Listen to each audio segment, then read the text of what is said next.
Assalamualaikum warahmatullahi wabarakatuh. A'udzu billahi minasyaitonir rajim. Bismillahirrahmanirrahim. Wa in ta'ifatani minal mu'minina iqtatalu fa aslihu bainahuma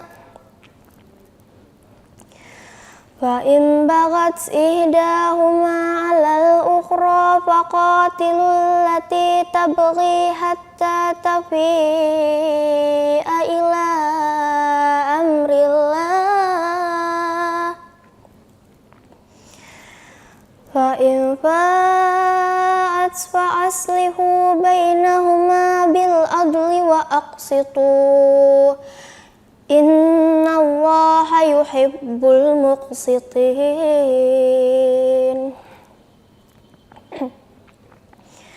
Innamal mu'minuna ikhwatun fa aslihu baina akhawaykum wattaqullaha la'allakum turhamun. Ya ayyuhallazina amanu la yaskhar qaumun min qaumin asa ayyakunu khairan minhum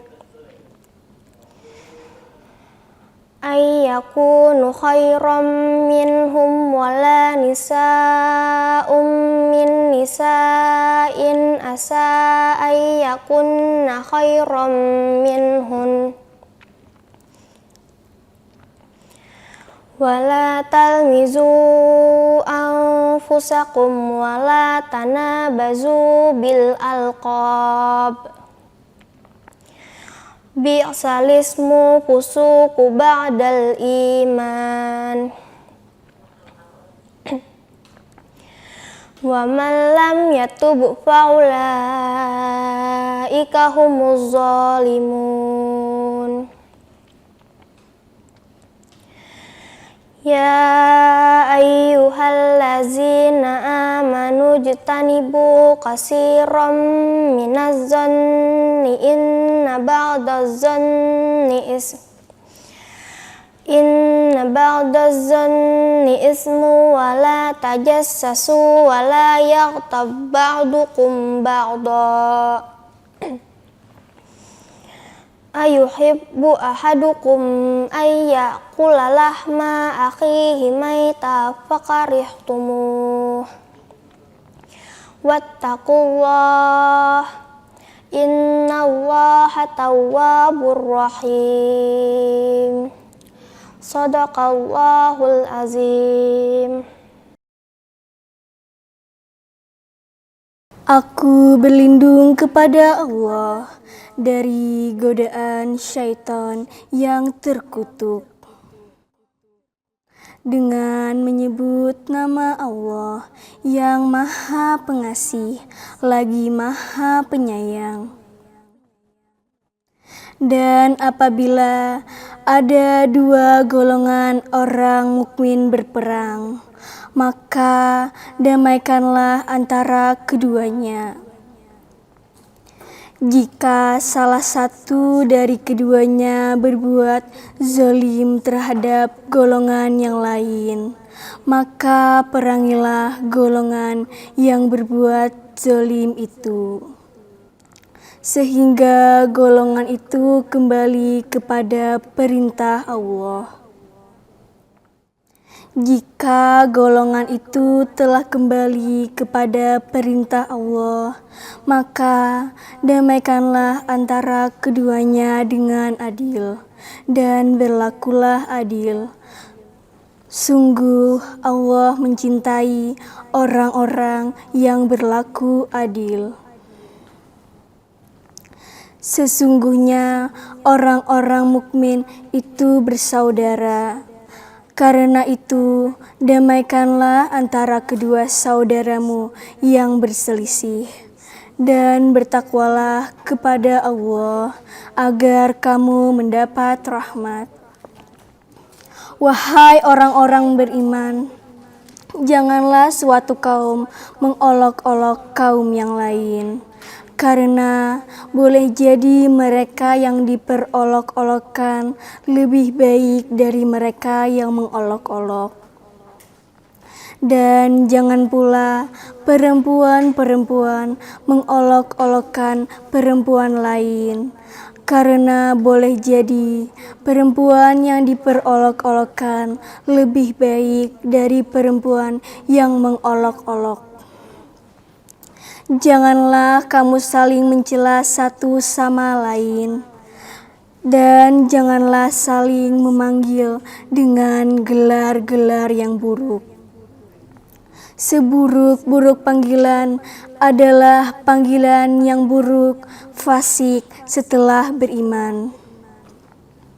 Dan barang siapa tidak bertobat, maka mereka itulah orang-orang yang zalim. Wahai orang-orang yang beriman, jauhilah banyak dari prasangka. Sesungguhnya sebagian prasangka itu dosa. Dan janganlah kamu mencari-cari kesalahan orang lain. Dan janganlah ada di antara kamu yang menggunjing sebagian yang lain.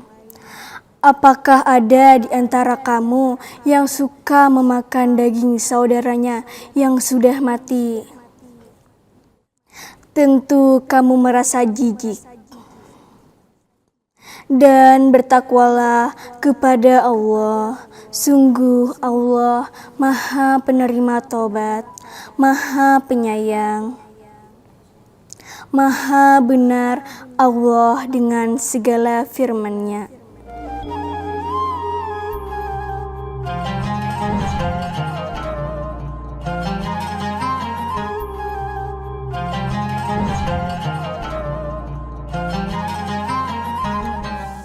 Assalamualaikum warahmatullahi wabarakatuh.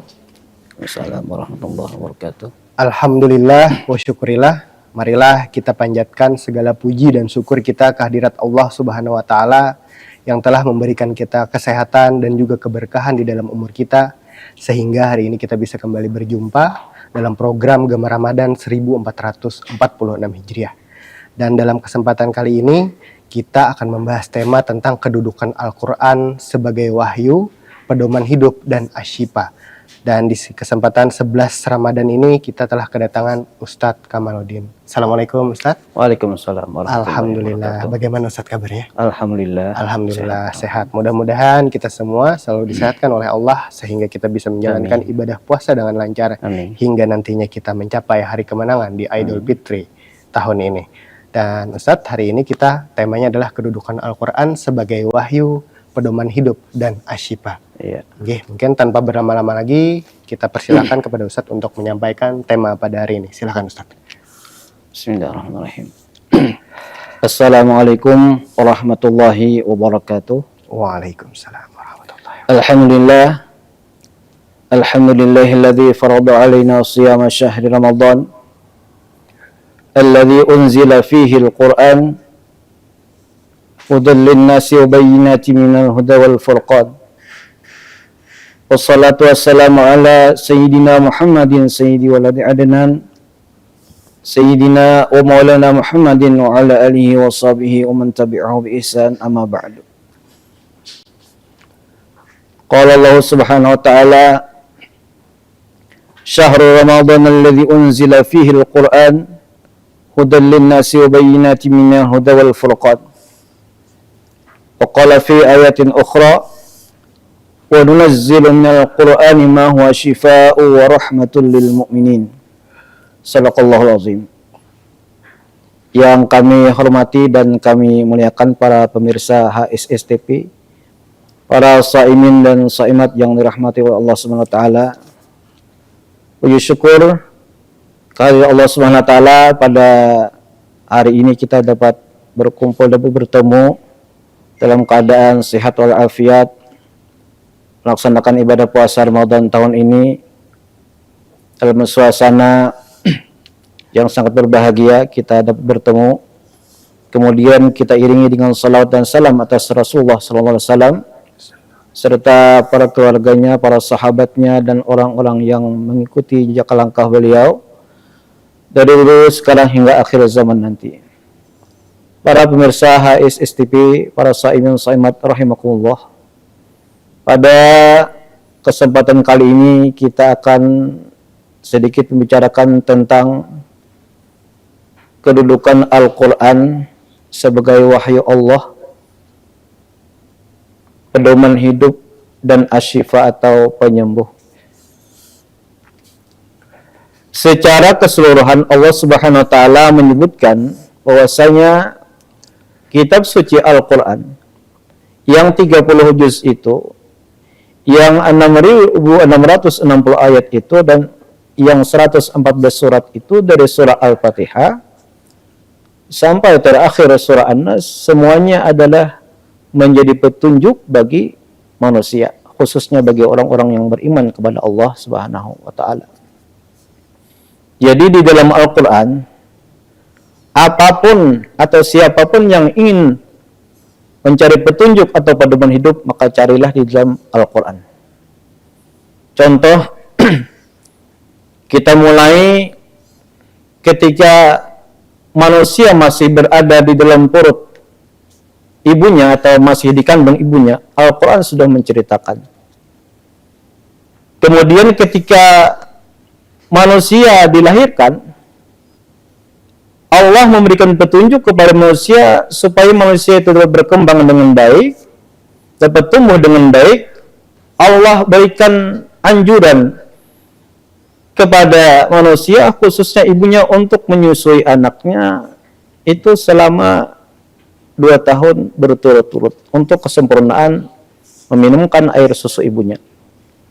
Wal walidatu yurdi'na auladahunna haulaini kamilaini liman arada ayyutimma radha'ah. Jadi ibu-ibu itu menyusui anaknya 2 tahun yang sempurna bagi orang yang ingin menyempurnakan menyusui anaknya. Ini adalah petunjuk daripada Al-Quran. Kemudian setelah dewasa, ini kita singkat setelah dewasa, ketika menginjak manusia atau seorang manusia, khususnya laki-laki itu ingin atau perempuan memiliki rasa ingin memiliki pasangan hidup, tidak ada pasangan hidup, maka Allah memberikan petunjuk di dalam Al-Quran. Ada ayat Al-Quran yang menyuruh kepada kita supaya kita diberi pasangan hidup oleh Allah, diberi keturunan oleh Allah, seperti yang didoakan atau diucapkan oleh Nabi Zakaria alaihissalam, Rabbi la tadharni farda wa anta khairul warithin. Ya Allah, janganlah engkau tinggalkan aku dalam keadaan sendirian. Jadi kata para ulama, barang siapa yang melazimkan atau sering mengamalkan membaca doa Nabi Zakaria ini dalam hidupnya, bagi yang belum mempunyai pasangan hidup, bagi laki-laki atau perempuan, atau bagi orang yang belum mempunyai keturunan, dengan sungguh-sungguh seperti apa yang dilakukan oleh Nabi Zakaria, maka akan dikabulkan oleh Allah Subhanahu wa taala.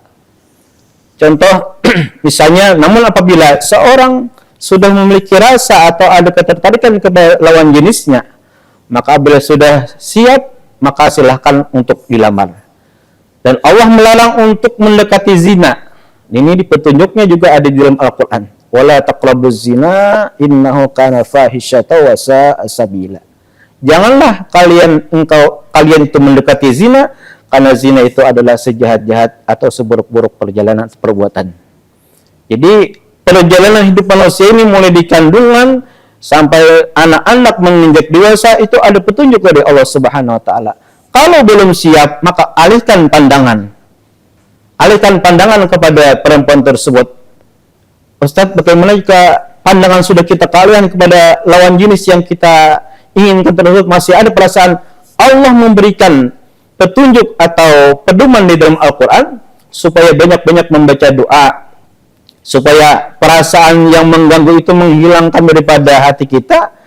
Walaqad ahidna illa adama fanasiya walam najid lahu azma. Barang siapa yang sering membaca ayat ini setiap hari dengan niat supaya perasaan di dalam hati, atau bahasa kita orang Banjar itu karindangan, keingatan awan seseorang, maka akan dihilangkan oleh Allah Subhanahu wa taala.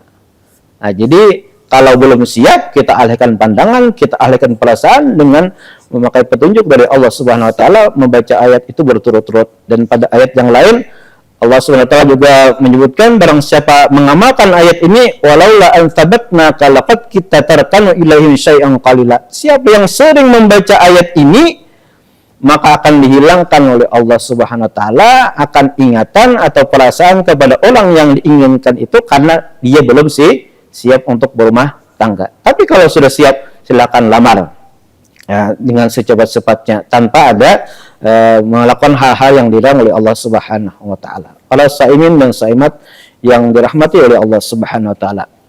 Kemudian kedudukan Al-Qur'an sebagai wahyu Allah, firman Allah.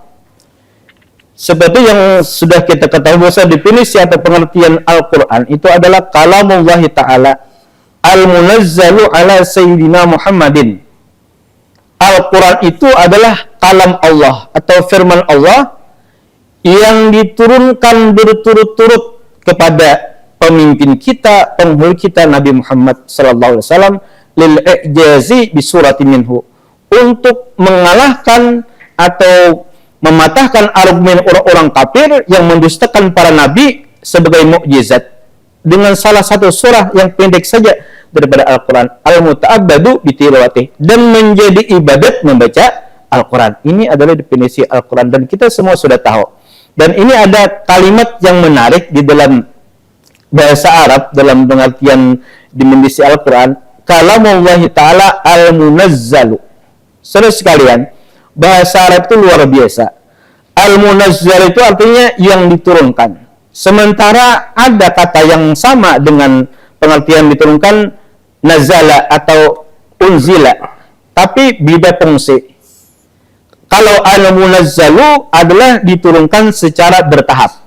Kalau unzila itu diturunkan sekaligus. Makanya kalau kita memperingati nuzulul Quran, turunnya Al-Quran tanggal 17 Ramadan biasanya itu adalah turunnya Al-Quran yang diterima oleh malaikat Jibril dibawa ke langit yang pertama. Jadi sekaligus. Nah, ini nuzulul Quran. Nah, kemudian penyampaian Al-Quran ini dari malaikat Jibril dari langit pertama kepada Nabi kita Nabi Muhammad SAW itu bertahap kurang lebih 23 tahun. Inilah pengertian dengan Al-Munazzal. Beda dengan kitab suci Al-Quran. Nah, ini bahwasanya Al-Quran itu benar-benar adalah firman Allah, kalam Allah yang suci dan terjamin kesucinya sampai hari kiamat. Allah SWT berfirman di dalam surah Al-Imran ayat 3.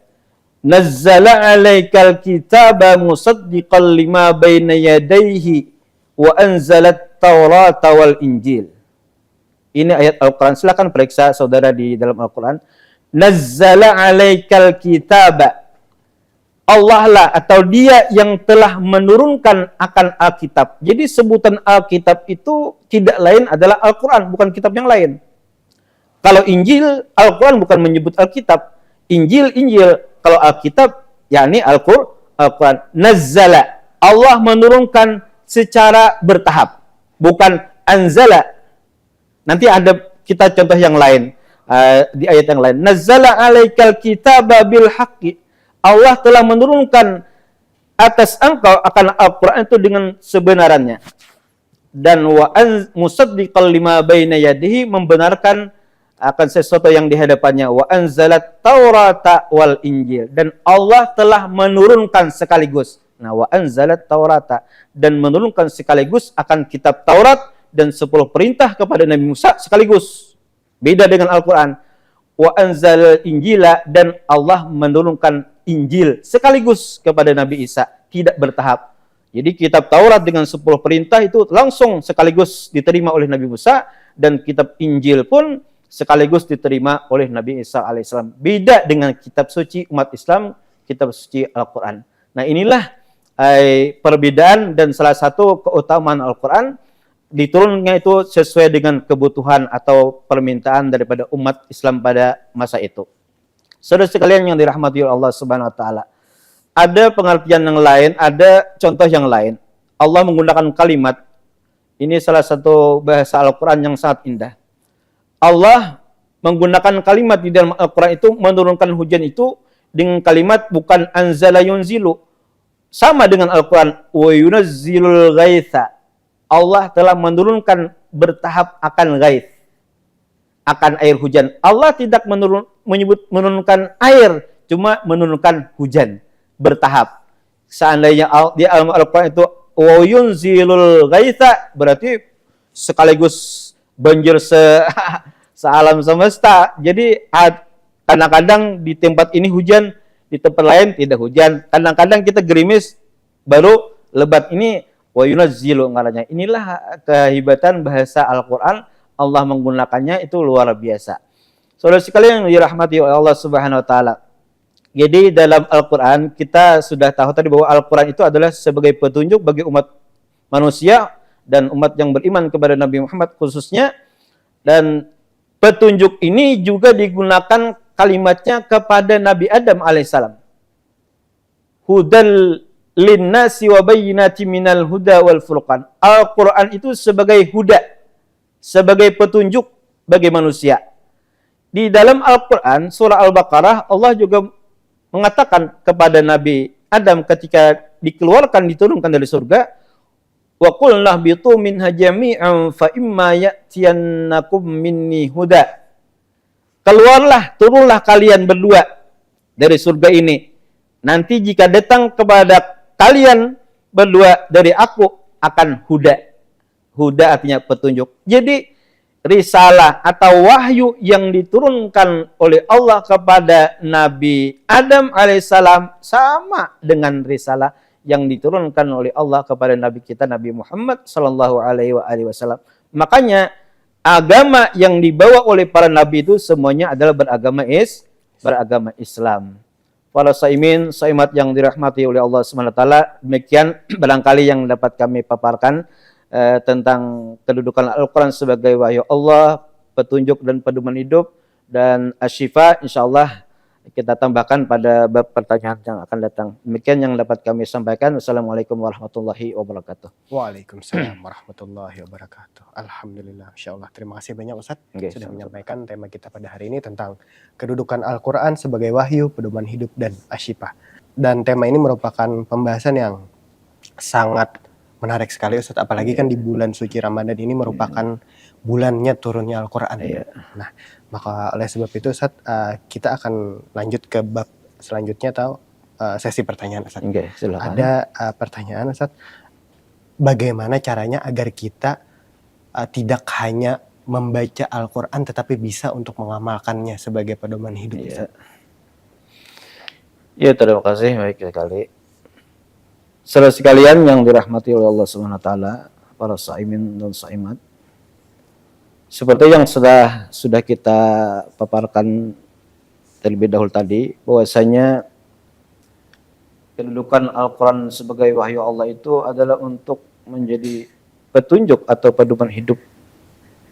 Bagi siapa? Bagi yang orang-orang yang ingin menjadikan Al-Quran itu sebagai pedoman hidupnya. Bagi orang-orang yang, karena tadi sudah disebutkan bahwasanya dari awal surah Al-Fatihah sampai surah An-Nas semuanya ada petunjuk bagi kehidupan umat manusia.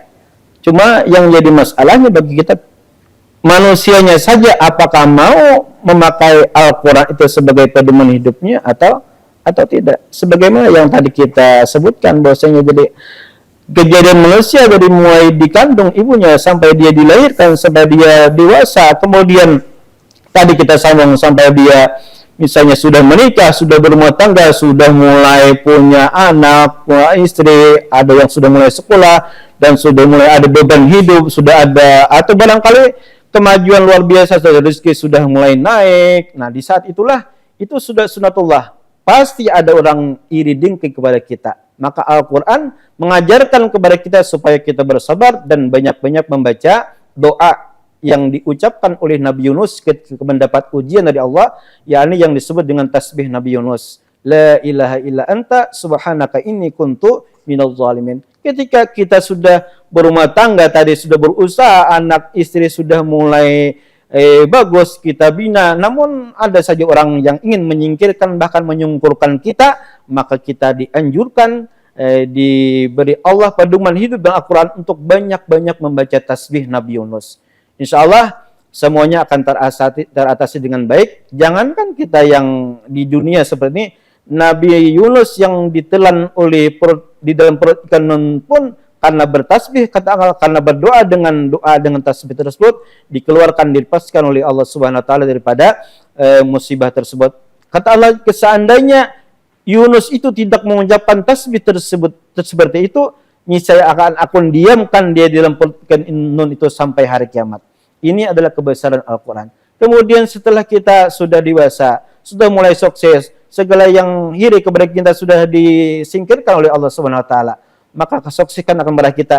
Al-Quran menganjurkan kepada kita, juga ada di dalam Al-Quran, jangan lupakan orang tua kita. Bawa orang tua kita ke dalam kesuksesan diri kita. Jangan sampai kita seperti orang-orang yang tidak beragama, yang melupakan orang tuanya atau menitipkan orang tuanya ke panti-panti jompo, sementara kita masih mampu untuk memelihara mereka. Walaupun kita sekemampuan kita berbakti kepada kedua orang tua, jangan dilupakan, karena kesuksesan kita itu 70% adalah karena berkat orang tua kita. 30%-nya saja karena usaha kita. Jangan sampai kita berpikir bahwasanya aku sukses ini karena usaha aku sendiri, bukan diwariskan oleh orang tuaku. Tidak seperti itu. Karena jika seandainya tidak karena orang tua kita tidak akan jadi seperti sukses seperti sekarang ini. Jadi dalam usia 40-50 tahun kita sukses, jangan sampai kita melupakan kepada kedua orang tua. Apalagi di dalam Al-Quran disebutkan apabila sudah sampai usia orang tua kita itu sudah mulai tua, mulai agak pikun. Nah, ini Al-Quran sudah memberikan pedoman kepada kita. Nah, ini sangat hati-hati. Fala taqul lahum uff. Jangan sekali-kali berkata yang lebih kasar kepada orang tua kita. Jangan berkata-kata yang lebih nyaring, karena terus terang kita semua yang tua 50 tahun ke atas sudah tahu, sudah merasa bahwasanya orang tua ini lebih sensitif. Kalau anaknya itu berkata lebih nyaring daripada beliau sendiri sudah tersinggung. Jadi Al-Quran sudah memberikan sindiran, jangan berkata kasar, jangan membentak keduanya, karena keduanya itu sudah, bahkan kadang-kadang kita lebih susah melihara orang tua daripada melihara anak kita yang kecil. Inilah ada cobaan bagi kita untuk meraih pahala dan pintu surga yang dibuka oleh Allah Subhanahu wa taala. Ini pedoman daripada Al-Quran, sehingga sampai kita menjelang wafat kita akan mendapat keridhaan daripada kedua orang tua kita, dan Allah pun meridai kita, dan kita pun akan menjemput kematian kita dengan tenang, dan kita sudah memakai apa yang disebut oleh Allah Subhanahu wa taala hudal linnas. Al-Quran itu sebagai pedoman hidup, karena dalam hidup kita memakai pedoman dengan Al-Quran. Nah, demikian barangkali yang dapat kita sampaikan. Mudahan dapat terpenuhi apa yang ditanyakan. Ya, Masya Allah, terima kasih Ustaz. Memang Al-Quran ini apapun masalah yang ada di dalam hidup kita, Al-Quran ada di dalam Al-Quran yang menjadi petunjuk dan pedomannya. Lalu Ustaz, seberapa penting kita memahami makna dari Al-Quran di saat kita membacanya? Biasanya kan Ustaz, kalau membaca Al-Quran biasanya kita hanya membaca, namun kadang tidak memahami betul apa itu makna yang kita baca Ustaz. Ya, ini pertanyaan sangat menarik sekali saudara. Jadi di dalam Al-Quran itu ada istilah yang disebut dengan qiraah dan tilawah. Nah, jadi kita sedikit membicarakan tentang Al-Quran. Ayat pertama yang turun atau diturunkan kepada Nabi kita adalah Iqra. Apa arti Iqra? Artinya bacalah. Nah, tapi sebenarnya setelah beberapa masa, bukan cuma Iqra yang disuruh oleh Allah, Utlu ma uhiya ilaika minal kitabi. Apa ini fungsinya? Ternyata benar. Contoh, kita sering mendengar potongan ayat Al-Quran, Innas salata tanha anil fahsya wal munkar. Semua orang pasti bisa menyambung. Innas salata tanha anil fahsya wal munkar. Sesungguhnya salat itu mencegah daripada perbuatan yang keji dan mungkar. Nah, kenapa? Masih banyak orang yang masih salat tapi masih mengerjakan mungkar. Ini berarti ada bermasalah dengan salatnya, atau ada kesalahan pemakaian tentang perintah tersebut. Ternyata para ulama atau sebagian ulama mengkaji bahwasanya orang ini cuma memakai potongan ayat inna salata tidak memperhatikan atau memperhatikan makna perintah sebelumnya. Perintah sebelumnya seperti ini. Utlu ma uhiya ilaika minal kitabi wa aqimis salata. Bacalah olehmu. Utlu dengan ikra maknanya terjemahnya sama, artinya baca, tapi fungsinya beda. Sama seperti tadi anzala dengan yunazir tadi sama. Anzala dengan nazala sama, turun. Tapi kalau ikra dengan utlu baca, tapi fungsinya beda. Kalau qiraat cuma ya membaca. Makanya ketika Nabi disuruh ikra, kata Nabi, ma'ana biqari, aku tidak bisa membaca. Kan Nabi kan tidak pernah belajar membaca menulis. Nah, itu benar kata Nabi karena beliau. Tapi setelah beberapa waktu sampai beberapa kemudian sampai ada perintah salat, maka disuruh utlu ma uhiya, bacalah olehmu. Nah, ini bacalah dan pahamilah apa yang telah diwahyukan kepadamu daripada Al-Qur'an. Kemudian wa aqimis salata. Nah, setelah kita mempelajari, maksudnya setelah kita mempelajari apa-apa yang terkandung di dalam Al-Qur'an, memahami apa yang ada di dalam Al-Quran tentang hukum-hukum Allah, tentang larangan dan perintah dari Allah SWT, tentang syariat dan lain sebagainya, kemudian ada perintah wa aqimis salata, dan dirikanlah salat. Jadi manusia ini sebenarnya harus dibekali dengan ilmu pengetahuan, baru disuruh salat. Makanya itu perintahnya kan kadang-kadang kita ya sebenarnya masih bagus disuruh salat, tapi tidak disuruh dengan ilmu-ilmu yang lain. Makanya tadi sudah ada, kan ini fakta. Orang masih salat tapi masih maksiat. Maksiat jalan, salat jalan. Nah, itu salah satunya kata ulama mengatakan karena orang-orang ini tidak memahami, tidak membaca dan memahami apa yang terkandung di dalam Al-Quran atau mengabaikan perintah sebelumnya. Utlu ma uhiya ilaika minal kitabi. Nah, jadi penting sekali kita memahami, bukan cuma sekedar membaca, bisa membaca Al-Quran, cuma memahami apa yang terkandung di dalam Al-Quran itu sangat penting. Jadi kalau kita tidak sempat untuk belajar untuk memahami secara langsung, artinya terjemahnya, maka kita bertanya atau sering datang ke pengajian kepada orang-orang yang alim, dan karena mereka itulah yang kita anggap memahami tentang isi kandungan Al-Quran. Demikian yang dapat kita sampaikan. Terima kasih Ustaz. Berarti Ustaz, memang di dalam membaca Al-Quran itu tidak hanya kita baca, tetapi kita juga harus belajar untuk memahami makna yang ada di dalamnya. Oke Ustaz. Nah, tadi kan Ustaz juga sudah menyampaikan bahwa Al-Quran ini selain daripada wahyu yang diturunkan kepada umat Islam, juga sebagai petunjuk dan pedoman hidup, juga menjadi asyifa atau pengobat. Lalu Ustaz, bagaimana caranya kita menggunakan Al-Quran atau ayatnya ini sebagai asyifa atau pengobat? Terima kasih. Di Al-Quran diturunkan oleh Allah Subhanahu wa taala juga bukan cuma sebagai pedoman hidup atau petunjuk bagi hidup manusia, juga sebagai penyembuh. Dalam ini penyembuh penyakit zahir dan batin. Kalau penyakit zahir banyak yang dilakukan oleh para sahabat Nabi SAW atas anjuran dari Nabi SAW yang disebut dengan ruqyah atau membacakan ayat suci Al-Quran kepada orang yang sakit. Kemudian itu penyakit zahir seperti sakit kepala atau sakit demam atau karena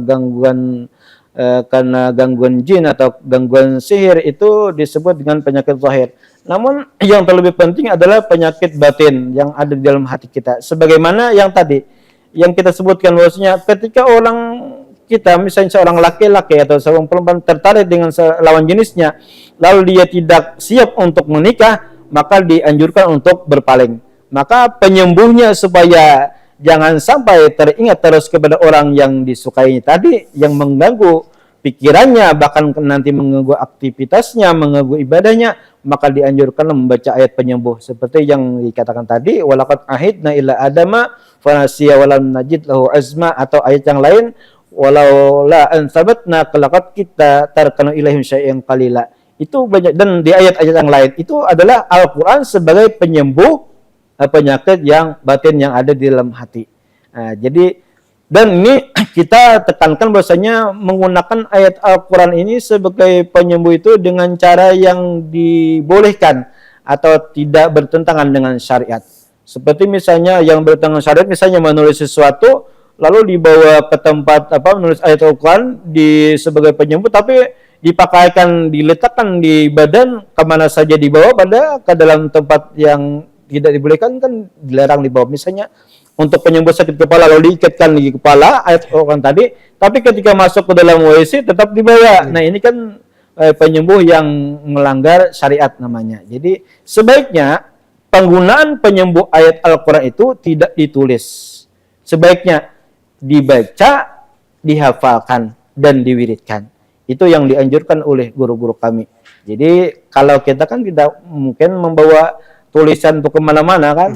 Kalau bacaan kan waktu kita hadirkan saja bacakan. Jadi kepada saudara sekalian yang ingin pembintingan diri atau penyembuhan dengan ayat suci Al-Quran, sebaiknya ayat Al-Quran tersebut dihafalkan saja supaya menjadi pembinting bagi diri kita atau penyembuh bagi diri kita daripada penyakit dan gangguan jin dan setan dan yang lainnya.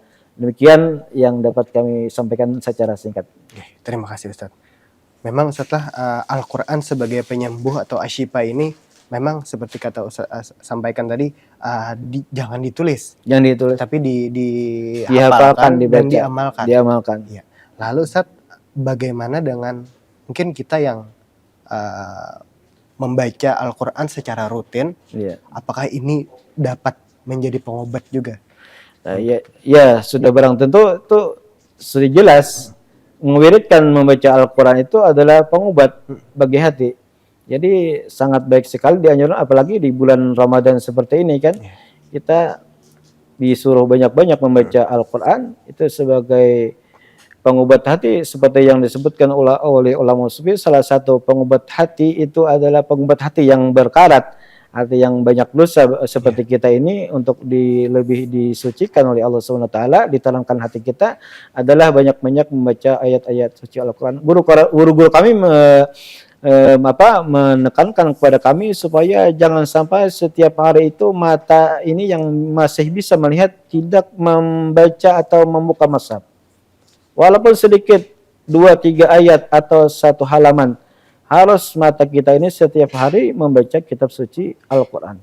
Sedikit tapi rutin. Jangan sampai sekali membaca banyak tapi setelah itu tidak membaca lagi. Jadi lebih baik kita sedikit tapi rutin setiap hari. Mudah-mudahan kita semua dapat mengamalkan membaca ayat suci Al-Quran dengan melihat mushaf setiap hari. Apalagi di bulan suci Ramadan ini, mengisi waktu-waktu kita sambil berpuasa dan waktu malam hari bertadarusan dengan berkat Al-Quran. Mudah-mudahan hidup kita diberkahi oleh Allah Subhanahu wa taala. Amin. Amin amin ya rabbal alamin. Alhamdulillah, masya Allah. Terima kasih banyak Ustaz sudah menyampaikan tema kita pada hari ini, yaitu tentang kedudukan Al-Quran sebagai wahyu, pedoman hidup dan asyifa. Dari perbincangan kita hari ini dapat kita ambil kesimpulan bahwa Al-Quran adalah cahaya ilahi, wahyu Allah yang menuntun jiwa, pedoman hidup yang mengarahkan langkah, dan obat hati yang menenangkan. Bacalah, pahami dan amalkan, karena di dalamnya terdapat petunjuk menuju kebahagiaan dunia dan akhirat. Saya Muhammad Kamil Syabani bersama Ustadz Kamaluddin beserta seluruh kru yang bertugas pamit undur diri dan mengucapkan selamat berbuka puasa kepada seluruh pemirsa HSS TV. Gemar Ramadan 1446 Hijriah, menggali hikmah, menebar berkah di bulan suci. Assalamualaikum warahmatullahi wabarakatuh. Waalaikumsalam warahmatullahi wabarakatuh.